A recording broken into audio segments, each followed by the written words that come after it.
It is an allegation, completely baseless, and Mark Carney is currently breaking that allegation himself. And so, it's just fascinating to see how stupid and ridiculous this entire thing is. And it also proves why we need to rally behind Pierre Poilievre to win this video. And welcome to today, where there's a couple things. I'm a bit late, to be completely frank, but I've been busy the past couple days, and so I have a reason for being late. But I'm gonna talk about it now. Ruby Dhalla, she has been kicked out, and there's been things that have been alleged against her, and there's, a lot of confusing details that all go into that, and we'll get into it. But before we get into it, just gonna talk about a few things going on around right now. First and foremost, we got ourselves the NDP leader, Jagmeet Singh. He is 1 day away, February 25th to be exact, away from getting his pension, or being eligible for his pension. And how much is that pension? Well, let me read off a quote for you. Despite claiming he had ripped up his deal with the Liberals in September, he voted to prop them up 8 times over the fall to keep Liberals in power until he gets his $2.3 million taxpayer-funded pension on February 25th. So, I guess the interesting thing is to find out what happens after he gets his pension. Will he finally stop holding them up, or will he continue to do so for whatever reason? Let's see how that goes. But not great news, because now we're going to be paying our taxpaying dollars are going to something that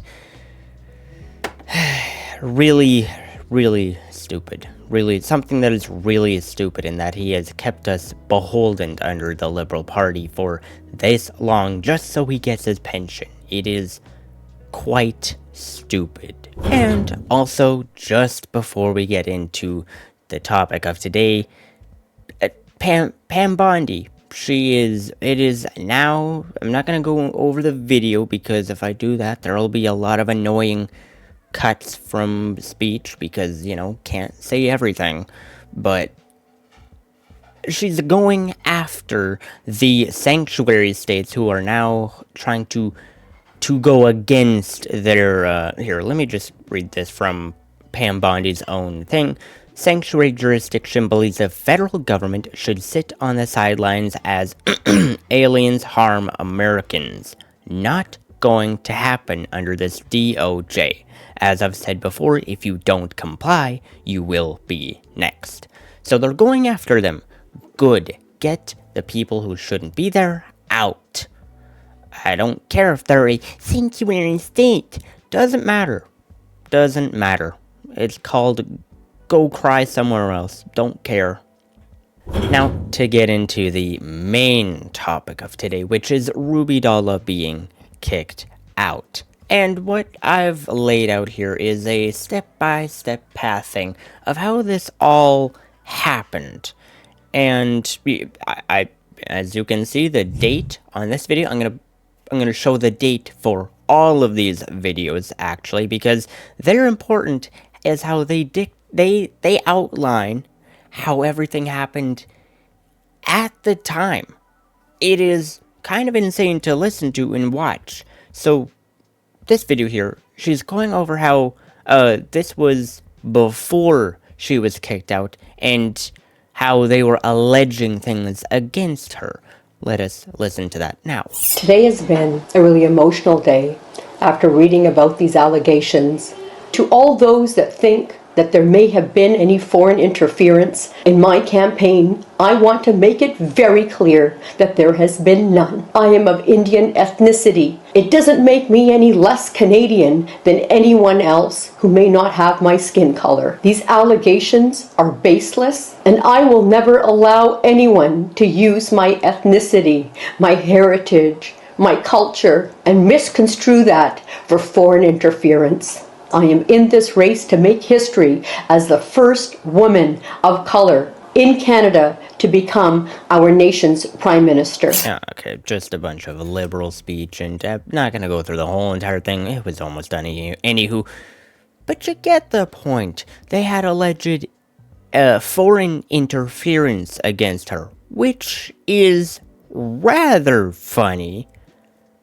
But I'll get into that after the whole entire pathing of this gets laid out. It tickles me funny that they say she has foreign interference, which is why she's been kicked out. Or, sorry, why it was alleged in the first place. It's alleged entirely. It's completely alleged. Came out of nowhere. But, I mean, it's funny how this is what they use to go against her in this. And then, once again, look at the date on this. Then, CBC came out with an article saying Ruby Dhalla kicked out of a Liberal leadership race. At this point, Ruby Dhalla had no knowledge that she was even kicked out. The mainstream media found out she was kicked out first. That is insane. How do you tell a news company, oh, she's been kicked out, before you tell the person who is actually running? What? Now, the obvious answer is that they're in cahoots with each other, which is why they told them first, not Ruby Dhalla, because Ruby Dhalla is an outsider. She doesn't have the umbrella of being with them, which is why they told the news companies first, because the news companies are not outsiders. They are under their umbrella. They're with them. But it is funny how they told CBC before they told Ruby Dhalla that she was kicked out. She then went on to talk to CBC News. And now I'm just gonna let you know, not gonna go through this entire video because this is posted from someone else. But we're gonna listen to this real quick because it gets to the main thing I want to talk about here, and then we'll cut back to a Ruby Dhalla post, okay? Thank you for joining us. Have you received official word yet from the Liberal Party on your disqualification from this race? I haven't as of yet. It's quite interesting that I turned on CBC News and read your headline that I was being disqualified from the race. I checked my email, my campaign team has, and as of this moment, we have not received any indication from the Liberal Party as to that type of decision, which to me is very alarming and very shocking that there are these types of leaks, from sources that are occurring. We have just received a statement from the Liberal Party, Ms. Dhalla. I swear this just came into my email. It's a statement by Azam Ismail, who is the Liberal Party of Canada National Director, on Ruby Dhalla's candidacy for leader of the Liberal Party. Today, the Liberal Leadership Vote Committee unanimously made the decision to disqualify Ruby Dhalla. The decision followed an extensive process. A bunch of malarkey is what he spouts there. He said we just got this email. I'm sorry, did you not post that article then supposedly before you got that email?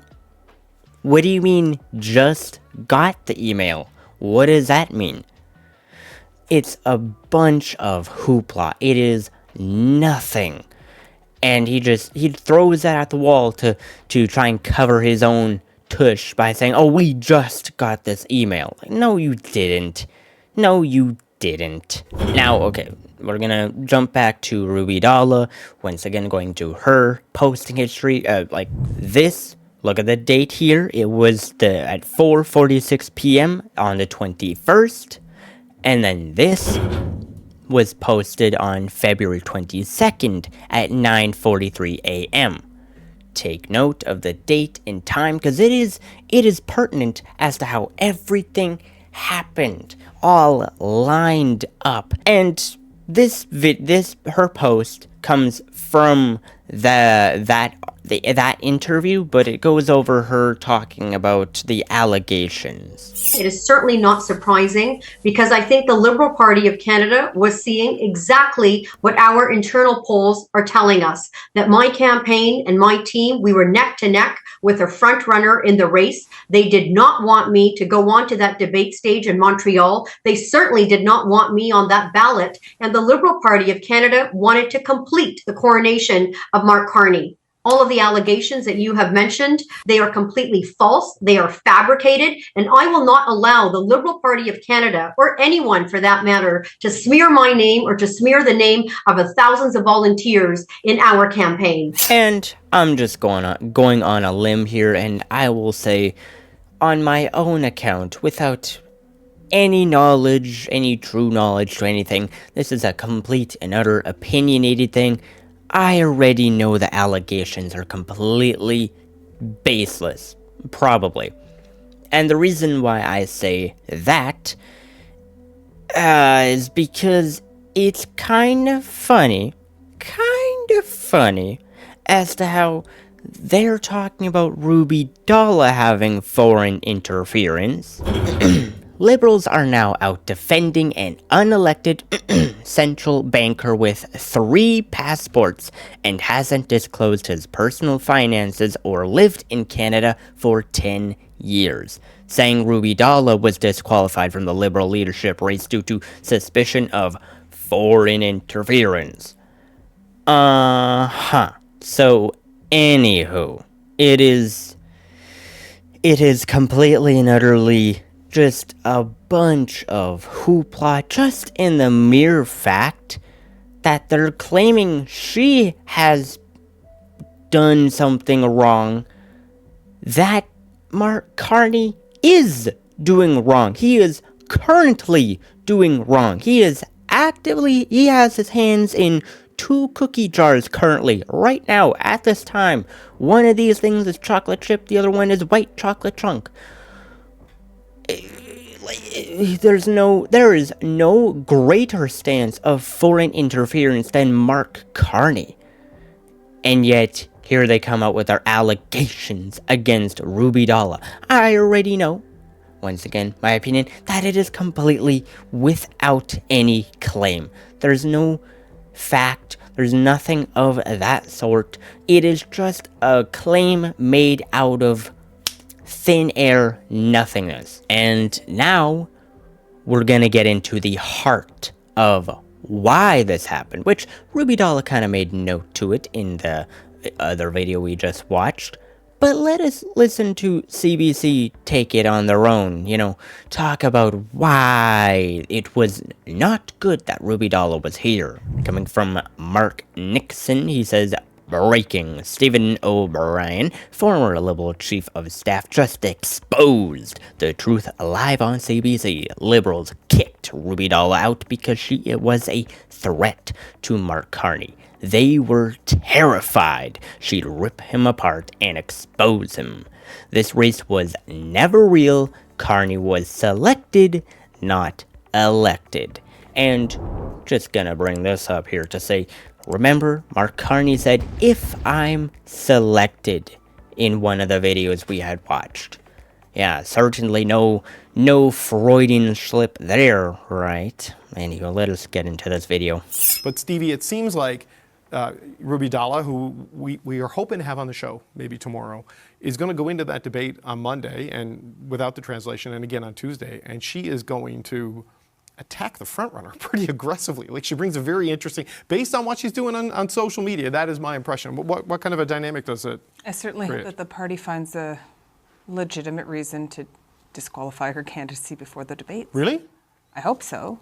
I think that, we've got a serious campaign. Canadians are looking for a serious leader. I think that's one of the reasons that Carney is doing very well. I would really hate for us to lose, as a partisan, to lose that momentum because someone's trying to turn the debates into a circus. It's, there's once again no other better word than just to say it is a bunch of hoopla, bunch of nothing. They're throwing noodles at a wall and none of them are sticking. They are terrible cooks. They didn't cook anything. That stuff is raw.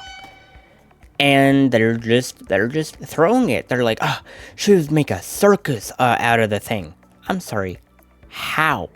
How would she have made a circus out of it? Everything she has stated so far seems to be quite strong, seems to be quite against being a monkey in a circus type act. She seems very serious about what she has said, and yet here, this person comes out saying, oh, she's just gonna create a circus out of this. I'm sorry, what? Sorry, and you want a strong leader, and yet everything Ruby Dhalla said seems to be pretty strong, yet Mark Carney has flip-flopped on his words once, twice, 3 times, probably a 4th, 5th, and 6th, but, you know, I'm sorry, what about strong comes in terms of flip-flopping? If I'm selected, or if I'm elected, or we will enact the Emergency Act to boost our economy. Goes into a different country speaking in French. No, we will not force you guys to open up pipelines. How is this a strong leader in any terms of the modicum sense that it even holds? How? It's a bunch of hoopla, bunch of malarkey business here of nothing and nothing and nothing and nothing. Just continuing of nothing. And yet they're, once again, throwing raw noodles at the wall, because they have nothing else. It is an allegation, completely baseless, and Mark Carney is currently breaking that allegation himself. And so, it's just fascinating to see how stupid and ridiculous this entire thing is. And it also proves why we need to rally behind Pierre Poilievre to win this election. Because if they are willing to if I'm selected, if they're willing to select Mark Carney for the Liberal leadership race against someone who is clearly going to win the Liberal leadership race, Ruby Dhalla, if they're willing to go for someone who is clearly unpopular against someone who is popular, clearly there's an agenda, clearly there's a reason, and we need to rally behind Pierre Poilievre so he wins this election, wins the election coming up, because we cannot allow the Liberals to run this country to be China number 2. To put it simply and pointedly, cannot allow that to happen, because that spells nothing but disaster. But anywho, that is where I'm going to leave off today's video. So tell me what you're thinking down below, like, subscribe, all of those things, but I hope to see you in the next video. But until then, I hope that you have a good one.